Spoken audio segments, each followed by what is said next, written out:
Fala galera, como é que vocês estão? Espero que vocês estejam bem. Tila na área e continuamos online, meu povo. Já falamos de América Espanhola, já falamos de América Francesa, já falamos de América Inglesa e agora vamos encaminhar esse período final de colônias aí da América, esse período final, né, das nossas temáticas, falando de Brasil, colônia. Vamos falar aí um pouco sobre Brasil, colônia, né? Nosso tema aqui, a América Portuguesa, que é o Brasil colônia, né? Falando de América Inglesa, Francesa, Espanhola, agora a Portuguesa, com o famoso Brasil colônia. Como a temática vai ser um pouquinho grande, a gente vai dividir, essa é basicamente a primeira parte, beleza? Então pega o seu material, se organiza direitinho, pega o seu livro para acompanhar, pega caderno, pega lápis, caneta, papel, pega tudo, vai pro local adequado e roda a vinheta!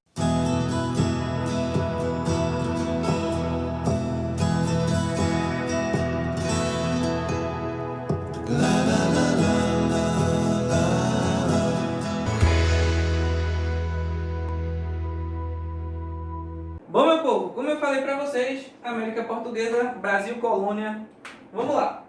Queria começar fazendo uma linha do tempo. Olha só, para quem tava com saudade, vamos fazer uma linha do tempozinho aqui da história do Brasil.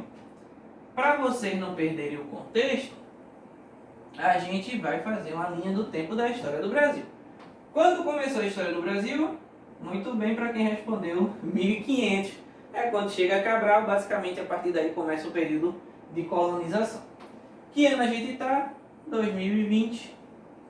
Aí você faz as contas, eu não sou bom de matemática, mas aí se passou vários anos, né? Nesses anos a gente costuma dividir a história do Brasil em 3 períodos. Quais são esses períodos? Um que vai até 1822, um que vai até 1889 e o outro que está até os dias de hoje, beleza? Esses são os períodos. O período colonial do Brasil, o período da monarquia ou do império do Brasil, né? O Brasil colonial, o Brasil império e o Brasil república. Esses são os períodos aí que a gente tem na história do Brasil. E aí é onde entra a questão. No sétimo, você vê esse período aqui, que é o que a gente vai começar a ver agora. Mais na frente, aí no oitavo, você vai ver um pedacinho, né, basicamente todo o período imperial. E aí no nono, você vê o período república. Mais ou menos é essa a divisão. Então onde é que a gente está? Período colonial do Brasil. Deu para entender? Então anota aí, ó, vou sair até aqui da frente para você dar um pause e poder botar aí no seu caderno os períodos da história do Brasil. Então vamos para cá. Vou apagar essa parte e vou deixar só a de cá. Beleza? Período colonial do Brasil, de 1500 a 1822. 1500, como eu disse para vocês, chegada de Pedro Álvares Cabral aqui ao Brasil. Então, deixa eu botar aqui o barquinho de Pedro Álvares Cabral. Chegada de Cabral. 1822 foi justamente a independência do Brasil, né? Então, vou colocar aqui Dom Pedro com a sua espada na mão. Ele estava em cima de um cavalo, eu não sei desenhar um cavalo, mas vamos lá. Estava aqui em cima do seu cavalo. Olha só que beleza. Foi a independência do Brasil.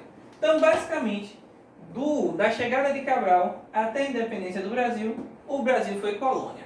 Dos 520 anos que a gente tem, basicamente 322, ou seja, a maior parte da nossa história, fomos colônia. Tá? Então é uma história gigantesca, basicamente mais da metade da história do Brasil. Então, como é uma história muito grande, a gente vai dar uma dividida. Mas se liga aí nessa divisão, tá? Vamos ver Brasil colônia, a independência e depois o Brasil república. Dentro desse contexto, para você estar sempre atento, beleza? Deixa eu dar uma apagada aqui. Gostou da mágica? Apaga na palma, minha gente. Ah, o negócio aqui tá sério, viu? Bom, meu povo, brincadeiras à parte, vamos continuar aqui. Entendido o contexto, a gente vai para a primeira parte do período colonial do Brasil. A primeira parte, o comecinho do período colonial. Como o período colonial é de 1500 até basicamente 1822, que é com a independência, esses 322 anos, a gente vai dividir esses 300 anos em alguns períodos. E o primeiro período é o que a gente chama de pré-colonial. Professor, a palavrinha pré não significa antes? Até significa. Só que nesse caso do Brasil, o período pré-colonial está dentro do período colonial. Beleza? Então presta bem atenção sobre isso. E por que tem o nome de pré-colonial, professor? É porque é o seguinte, mesmo que o Brasil tivesse começado aí, quando, por exemplo, quando Cabral chegou, a gente já viu isso numa aula bem anterior, quando falou de grandes navegações, Cabral ele chegou, mas ele não ficou. Ele reconheceu o ambiente, passou alguns dias, mas foi-se embora para as Índias. Então, mesmo chegando em 1500, o Brasil não começou um processo de colonização. Para o Brasil começar o seu processo de colonização, só foi basicamente 30 anos depois da chegada de Cabral, ou seja, a minha idade, eu tenho 30 anos, então é como se Cabral tivesse chegado quando eu nascesse e o Brasil realmente só fosse colonizado agora, quando eu fizesse 30 anos, é muito tempo.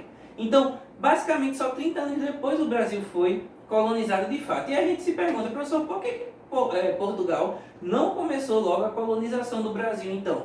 Porque a coisa que estava dando grana ainda era as Índias, é tanto que Cabral chegou e foi para as Índias. Lembra lá de grandes navegações. Então, o interesse maior era as Índias. As Índias é que estava realmente dando um bom lucro. E por que 30 anos depois Portugal resolveu finalmente começar o processo de colonização? Porque a coisa mudou. O comércio para as Índias estava meio em queda, Portugal começou a precisar realmente rever outras formas de ganho e aí a colônia passou a ser de interesse, 30 anos depois. Uma outra questão é porque outros países estavam começando a ter interesse também na colônia. Então, ou Portugal mandava a gente para cá, ou outro país acabaria dominando a região. Então, por causa desses motivos, o período acaba. Mas antes disso começar esses 30 anos, de 1500 a 1530, 1532, 34, 36, enfim, esse comecinho aí, esse período é chamado de período pré-colonial. Então, o período pré-colonial compreende a data da chegada dos portugueses em 1500 até meados da década de 1530, até 1500, aquela meados ali 35, 32, 36, esse meio tempo. Foi quando realmente chegou de fato gente para cá. A chegada dos portugueses ao Brasil ocorreu a expedição liderada por Pedro Álvares Cabral, vocês já viram.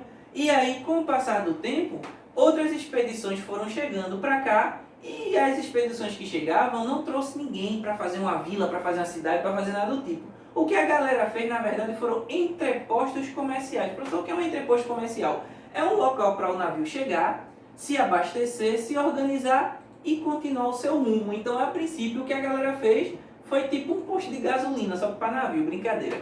Mas é sério mesmo, foram entrepostos comerciais, locais que se chegavam para poder se organizar e normalmente a galera já partia. Esses entrepostos comerciais a gente chama de feitorias. E é sobre elas que a gente vai falar. Como eu falei para vocês, né, as feitorias, esse entreposto comercial, eram locais que os portugueses vinham, né, para ficar e eles estabeleciam algumas coisas. Normalmente era perto do litoral, né, para os navios poderem chegar. Alguns feitos até em ilha, por exemplo, como a ilha de Fernando de Noronha foi uma feitoria bastante proveitosa, a gente vai ver mais na frente. Esses portos, digamos assim, perto desses portos, perto de onde os navios estacionam, a galera construía normalmente uma fortificação de defesa, né, um forte para poder defender, ou alguma fortificação de defesa para poder defender ali de alguma invasão, de algum ataque. Normalmente se construía um armazém ou vários armazéns para poder botar os produtos que achou na colônia e normalmente se colocava também ali, teria um espaço, digamos assim, para comercialização. E essa comercialização era feita com os indígenas, é mais ou menos aqui que você está vendo. Os indígenas traziam coisas da mata, digamos assim, aquela história que você conhece quando é pequeno, né? Os indígenas traziam coisas da selva, né? E aí vinham trazendo aqui para o pessoal que estava nos postos.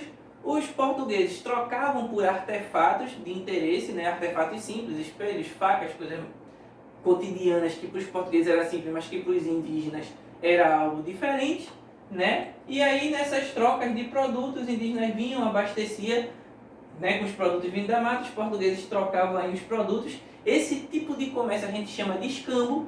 Normalmente esses produtos eram colocados no armazém, depois carregados nos navios e zarpado. Essa era a vida. As regras eram aquela do dia a dia mesmo, né? Normalmente as coisas eram resolvidas quando tinham-se problemas mais sérios, eram resolvidos na força mesmo, e a relação que se manteve foi essa. Alguns índios conflitaram, outros não, alguns mantiveram, mas é basicamente essa lógica. Esse desenhozinho eu achei na internet, achei bem legal, quem fez, né? Tem uns traços bem bacana, e eu botei aqui para vocês verem essa idealização. Como eu falei para vocês, a principal prática comercial desse período era o escambo. O que é um escambo? O escambo é a troca de um produto pelo outro. Como eu mostrei para vocês, os indígenas traziam produtos, né, da própria selva, da própria floresta, né, do seu ambiente de vivência, e trocavam por outros produtos que os portugueses traziam. Esses produtos eram armazenados, então plantas, ervas, que está dentro do conjunto de plantas também, animais selvagens, eram os produtos que eram comercializados.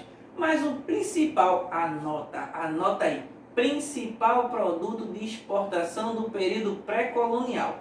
O principal produto que era tirado do Brasil e levado para fora era o tão famoso pau-brasil, que a gente mais tem em São Lourenço hoje, né? São Lourenço é a terra do pau-brasil, o que não falta é essa plantinha bonitinha. Talvez você até tenha em casa, né? Uma planta bem bonita.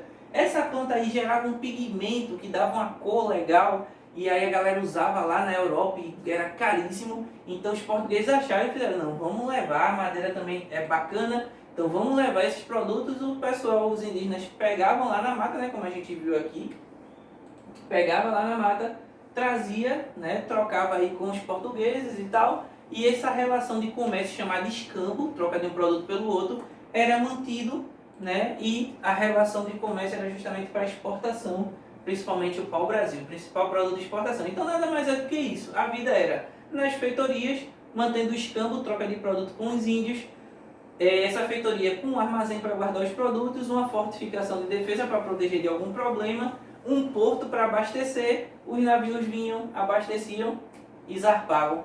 Durante 30 anos foi assim, até que finalmente Portugal resolveu mandar pessoas para cá para colonizar, devido aos fatores que eu já falei para vocês.